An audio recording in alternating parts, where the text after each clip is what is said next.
ጤና ይስጥልን ውድና የተከበራችሁ የገኒ ኢትዮ የዩቲዩብ ቻናል ቤተሰቦች ሰላማችሁ በያላችሁበት የምድር ጥግ ብዝት ሙልት ትርፍ ይበልኝ። እንደምን አላችሁ? ዛሬ ደግሞ በአዲስ ቪዲዮ መጥቻለሁ። ምንድነው አትሉም? በአረብ ሀገር ያለን ሰዎች እስከ መቼ ነው ልብ የምንገዛው? እስከ መቼ?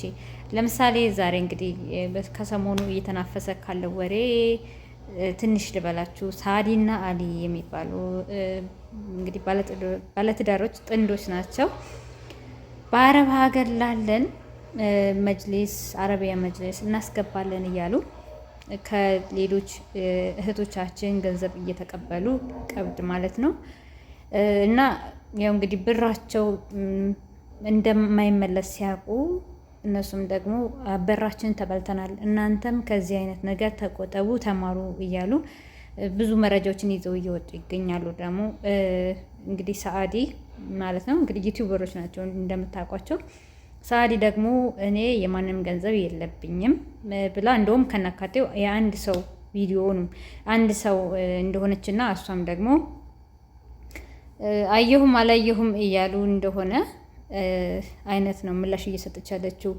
ግን እስከ መቼ ነው የሚለው ግን ጥያቄ ውስጥ አይገባም ወይ? ማለት በአረብ ሀገር ያለን ሰዎች ገንዘባችን እስከ መቼ ነው ለሰው በዘመድ ስንበላ በቃ አገር ቤት ላለ ለተባለ ሁሉ ለተባለ ልከን ወይም ደግሞ ለእህት ወንድም፣ እናት፣ አባት፣ ባል የተባለ ሁሉ ገንዘባችንን መና እያስቀረው ይገኛል አይደል?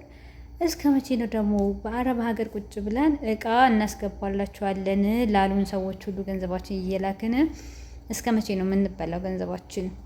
እና እስከ መቼ ነው ትምህርት ማንወስደው? ይመስለኛል አረብ ሀገር 4 ዓመት 5 ዓመት 6 ዓመት 7 ዓመት እንድንቆይ ከዛም በላይ ያለን ዓመት እንድንቆይ እያደረገን ያለው አገር ብቻ ያለው ዘመድ አዝማድ የሚበላው ባልም ሆነ ምንም ብቻ ጓደኛም ሆነ የሚበላው ሳይሆን ገንዘቡን ብክንክን አድርጎ እንዲቀር እያደረገ ያለው በቃ እኛ እዚህ ቁጭ ብለን እቃ እናስገባለን ብለው ለቤታችን እናስገባለን ብለው የሚያስቡ በቃ ገንዘብ ይልካሉ።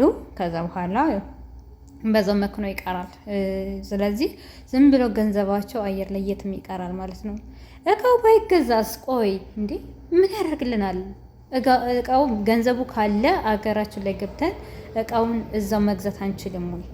ለምን እኛ ለማን እየኖርንበት ላልሆነ ቤት አስባችሁታል? ፍሪጅ ገዝታችሁ ምን አድርጋችሁ ሶፋ ገዝታችሁ እኛ እየኖርንበት ላልሆነ ቤት እኛ ገብተን ነገ እዛ ቤት እንደ ቤት የሰራነው ቤት እንኳን ባይሆን ገብተን እግራችን ገብቶ መቀመጣችን ሳናቀው መኖራችን ሳናቀው እዚህ ጋር ቁጭ ብለን የሰው ቤት እየተጠገረርን የሰው ሽንት ቤት እያጠብን ገንዘብ ልከን ከዛ ማንም የሶፋውን ሲያለፋው አርጅቶ እንዲጠብቀን ገንዘብ አውጥተን እንትን እንላለን። ሶፋ ምናምን እቃውንም እንልካለን። ለምን ተብሎ እያያችሁ አይደለም? ብዙ ሰው እንግዲህ እያያችሁ እየሆነ ከሆነ እንግዲህ እናንተ ትምህርት የወሰዳችሁ ካላችሁ አላውቅም፣ ግን ደግሞ ብዙዎችን እያያችኋቸው ከሆነ ገንዘባቸው አየር ላይ እየቀረ ነው። አረ ልብ እንግዛ። ገንዘቡ ካላችሁ ሀገር ገብታችሁ መግዛት ይቻላል። የምር መግዛት ይቻላል ገንዘቡ ካለ። ስለዚህ ገና አየር ላይ ሆናችሁ ገንዘብ ይሄ እቃ ይገዛልን። እነዚህ እንደውም የተበሉት ከኛ ትምህርት ውሰዱ፣ እኛ እንደዚህ ሆነናልና እናንተም እንደዚህ አይነት ነገር እንዳያጋጥማችሁ ብለው የወጡ ናቸው። ስለዚህ እነዚህ ልጆች ደግሞ ለእኛ ትምህርት ይሆኑን። እስከ ዛሬ ድረስ ለነገሩ እኮ እኛ ይመስለኛል የአረብ ሀገር ውሃው ራሱ ውሰዱ፣ ስጡ ይለናል አይደል?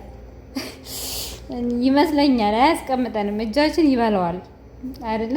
ይመስለኛል ይሄንን አረብ ሀገር የረገጠ ሁሉ ገንዘቡ ውጣ ይለዋል፣ ሂድ ይለዋል መሰለኝ። እና ዝም ብለን እኛ ትን እያደረግን ገንዘባችንን እንዴ አማኝ ነን እንዳለ በቃ በእምነት ስም ለመጣብን ሁሉ ቸገረን ብሎ የችግር ብቻ ስላወራልን በቃ እንዴት ነው በቃ ሳዝኖን ምናምን ነገር ወይ ከፍቶታል ይሄስ በቃ ብለን በቃ የሆነ እንዴት ነው በቃ የታመመ ያለው እንግዲህ አይታችኋል። ባለፈው ለታ የስነው ነመሲ ጋር ሸገሪ ኢንፎ ላይ ያያችሁ ትኖራላችሁ።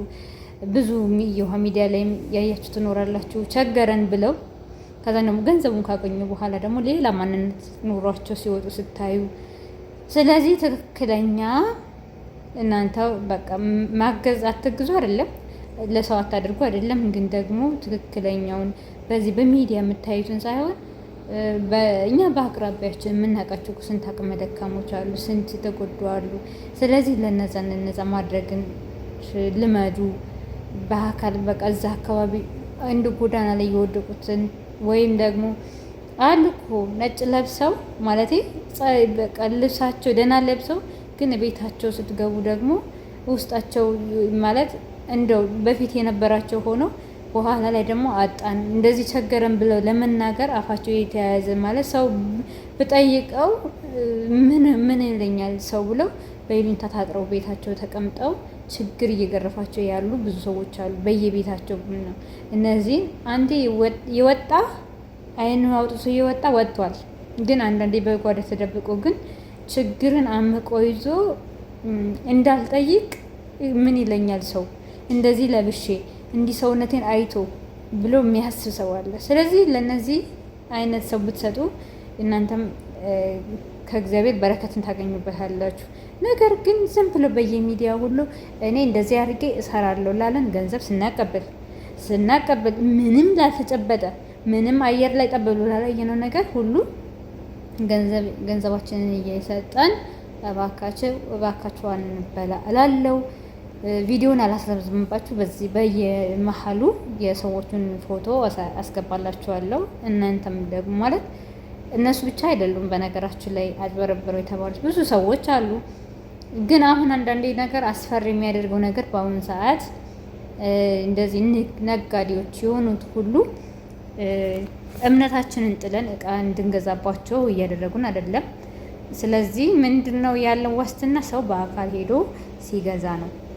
በአካል ወይ ደግሞ እንዴት ነው ገንዘብን ከመላካችሁ በፊት እቃውን አዛችሁ ቀብድ በአካል ሄዶ የሚሰጥላችሁና እዛ ጋር ቦታውን ረግጣችሁ የሚሰሩትን ስራ አይታችሁ ቲዎሪ ሳይሆን ፕራክቲካል ወይም ደግሞ የተግባር ነገር ሆኖ የምታገኙበትን ነገር አመቻቹ እንጂ እንዲሁ ዝም ብለን አየር ላይ አንበትን። እስከዛሬ ብዙ ነገር ተብሏል፣ ብዙ ነገር ተወርቷል። እንግዲህ ብዙ ነገር ሚዲያው ላይ ያልተነወራ አለ ብዬ አላስብም። ስለዚህ ገንዘባችሁ አንዴ ከእጃችሁ አይውጣ። ከሰው ጋር በጣም እናንተም የሰው ገንዘብ አትፈልጉ። የሰው ገንዘባችሁን ደግሞ ሰው ጋር እንደዚሁ እንትን አትበሉ። ምክንያቱም ገንዘባችሁ አንዴ ከወጣ ከሰው ጋር ያነካካችኋል ማለት ነው። ስለዚህ እባካችሁ በኋላ የየየ ብሎ ከማልቀስ አሁኑኑ መቆጠብ ይሻላል። ስለዚህ አረብ ሀገር ያለን ሁላችንም ጥንቃቄ እላለሁ። ይህንን ቻናል ሰብስክራይብ ማድረግ አትርሱ፣ ደግሞ ሼር አድርጉ።